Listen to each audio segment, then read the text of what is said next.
Welcome back everybody to Forza Horizon 5, and today we're taking a look at the 2003 Ford Mustang SVT Cobra.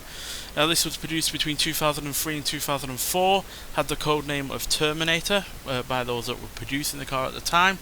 No idea why, it could easily just be because Terminator 3 was coming out around the time of this car, and that was no doubt at the forefront of the builders' minds. But regardless, 19,140 of these were made, which is substantially more than the 300 that were made for the SVT Cobra R from the year 2000. You could also get this in a convertible body style, and all of the cars, convertible or coupe, were only available with a 6-speed manual gearbox, which is no problem whatsoever, given the amount of extra power and torque this has over the standard Mustang from the time. Certainly helps make use of that extra power and torque. And yeah, I really like the look of this car, to be honest. It's more subtle than the Cobra R that we've already have on this game. It's not got any large front splitter, for instance, or giant rear spoiler. It's a lot more subtle in that regard, but there are still some body modifications to this. It's got a different front bumper. You've got those twin air ducts on the bonnet there to help feed into the engine. Then you've got the side air vents and splitter and side skirts there as well. And then you've also got a deck lid rear spoiler with an integrated third brake light. And then you've also got this large Cobra bumper as well to house those chrome tipped exhausts. So yeah, overall a really rather quite handsome car, I find. These are one of my favourite looking Mustangs before obviously they started to go into more retro styling, more retro modernist styling, where with the subsequent Mustang after this one from the mid 2000s. But yeah, unlike the Cobra R though, this is still a practical car despite all of the performance on the go. It still has its rear seats, as you can see, and yeah, has plenty of luxury accompaniments on the inside at the front as well. So you've still got your electric windows, your aircon, CD player. Looks like it's got a heated rear window there, and yeah, as you can see, it's got cruise control. So even though this is a plenty powerful car, and certainly has a lot of performance on the go, it's by no means sacrificed any kind of luxury comforts. Now granted, that does mean that this weighs more than the Cobra R, at 149 pounds more, at 3,738 pounds, but that's not that much, to be honest, considering all of the advantages that you have for more practicality. And you still have a decent sized boot as well, just like the Cobra R did, but you also have the rear seats to go alongside it, so a far more practical vehicle. And yeah, this also has a pretty decent engine on the go as well.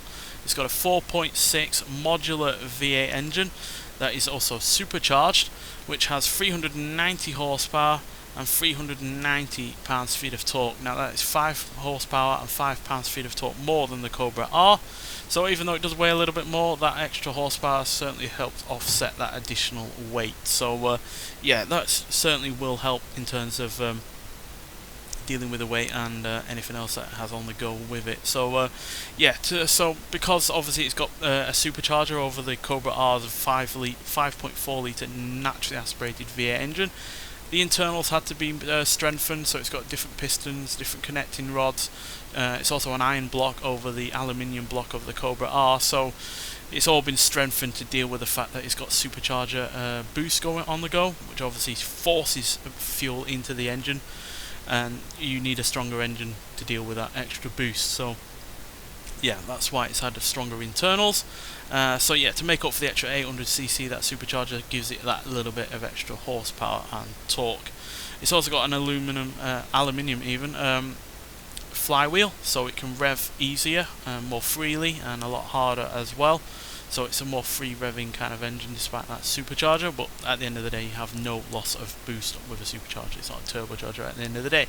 And yeah, for this game you can actually change some of the bodywork to the Celine bodywork. So as you can see, different kind of bumper there, removes the fog lights, puts it down a bit more, provides more ventilation. You can also change the bonnet, again more ventilation for the engine. And you can do the same with the side skirts. Oh, nope, that's not side skirts. I get my buttons mixed up sometimes with this. We'll look at the rear end before we get to the side skirt. So yeah, you can change the spoiler So you can actually change it to a Ford spoiler, which is slightly taller, as you can see, or you can change it to Celine's massive deck lid one, which, yeah, looks like it's for drag racing more than anything. And then you can also change it to a really rather sizable bumper, which again puts more vents around the car. And then you can also get more vents and slightly lower side skirts as well, as you can see. So yeah, you can definitely make this car more of a Celine vehicle than just a Ford one. But on the whole, I still like the look of this car in stock form. Either way, to be honest, it still looks a very, very handsome car. But nonetheless, let's get out onto the open road and see what this car can do. Right, so here we are at the drag strip, so let's see what this car can do before we hit the speed camera, and then we'll get it around the track. So, yeah, being a muscle car, it's kind of made for doing these kind of drag strip pulls. And as you can see, it's no slouch in terms of acceleration or getting up to a good rate of speed. And I really do like the sound of the car as well. We'll hear more of that when we get on the track. So, yeah, like the SVT Cobra R though, this does have Brembo brakes, so they're more than sufficient enough to help deal with the extra weight that you've got to stop on the go. But it still, at the end of the day, has rudimentary suspension and a live rear axle, so it's by no means the most sophisticated of vehicles, even though it looks more sophisticated than it actually is.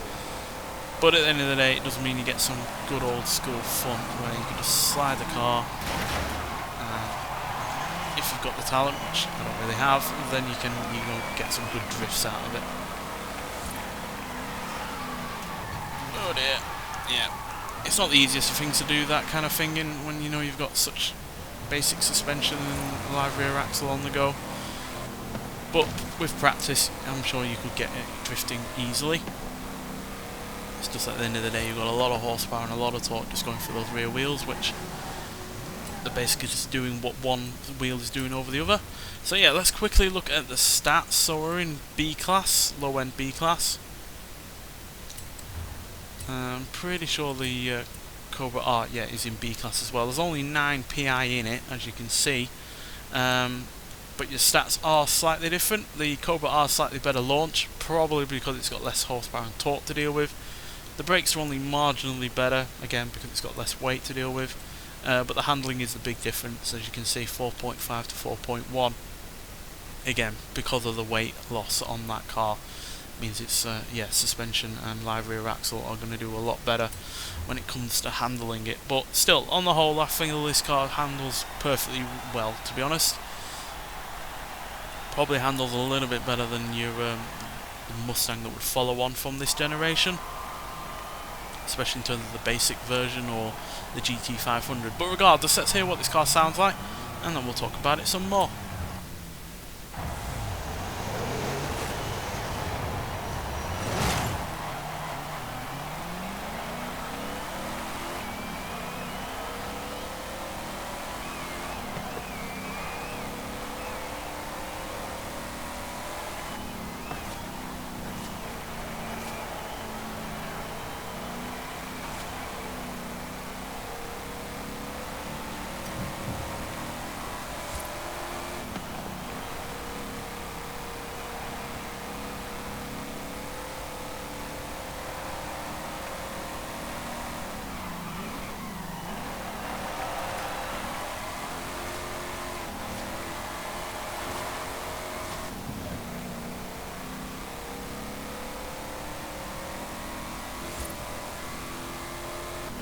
So yeah, this engine sounds absolutely great. I love the supercharger whine, but just the engine itself sounds really, really good. Now obviously the SVT Cobra R also had a modular V8 engine, but that was obviously slightly larger and a bit more track orientated. So yeah, the big difference between the two cars is the engine and the general look. Like I said, this doesn't have that big rear spoiler or that giant front splitter, but still, it's more than able to set itself apart from that Cobra R, and yeah, this is undoubtedly one of my favourite Festival Paris vehicles that have been added to the game. Acceleration wise, there isn't much in it between this and the Cobra R, despite the additional weight that this has going on. So 0 to 60 is dealt with in 4.488 seconds. Now that's only 0.1 of a second slower than the Cobra R, so That is really, really, really quite close. 0 to 100 is dealt with in 10.386 seconds, whereas the Cobra R is nearly 2.2 seconds slower than this. I imagine it's because by the time you are getting up to 100 mile an hour or thereabouts, the weight isn't really making much of a difference, especially when it's only less than 200 pounds. And the horsepower and the torque, which obviously this has slightly more than the Cobra R, is taking over and making up for that extra weight, so that's why I imagine it's slightly quicker to 100. And it will do 176 at the top end, which the Cobra R is pretty much able to do. I think it's actually slightly quicker, maybe 180, 182. So yeah, on the whole though, it's a fun car to drive. It's one that's going to take some practice, because like I said, it's not got the more sophisticated of suspension or setups, but you know, it offers up old school fun where you're just sliding it around and you're just enjoying the amazing sounding V8, and you're not too worried about getting around the track in the more sophisticated of manners. But as you can see, it's very easy to slide out. Oh dear, it's the first time that's happened on one of these reviews, I think. We will rewind it just because I want to get rid of that damage before we end this episode. So yeah, like I said, this is a festival playlist car. You can get it for only 20 points, and it's well worth getting. I know I'm not giving it the best show in the world by spinning it out, but just kind of give you some insight into why these kind of cars are so easily crashed at car shows. Because a lot of Mustang owners do race these out of the car show and spinning out right in front of everyone, and it's easy to see why when it slides out that easily. But like I said, with practice comes you know, a better, you know, acknowledgement of what this car can and can't do. And I haven't driven this all that much outside of doing this review, so yeah. But still, a great car to get, well worth getting it on the festival playlist, and I'm really, really pleased it's in the game, because as much as I like the Cobra R, at the end of the day I like something a little bit more subtle and a little bit more understated when it comes to a muscle car. Because at the end of the day, it's a bit of a sleeper, because some people wouldn't necessarily notice the difference between this and the basic Mustang from the time, because at the end of the day it's nowhere near as show-offy as the Cobra R. But yeah, it's also it's more powerful, and it's also nowhere near as slow as a standard Mustang. So could definitely upset some people off the lights. Nonetheless, though, thank you for watching, and I'll see you in the next one. Bye.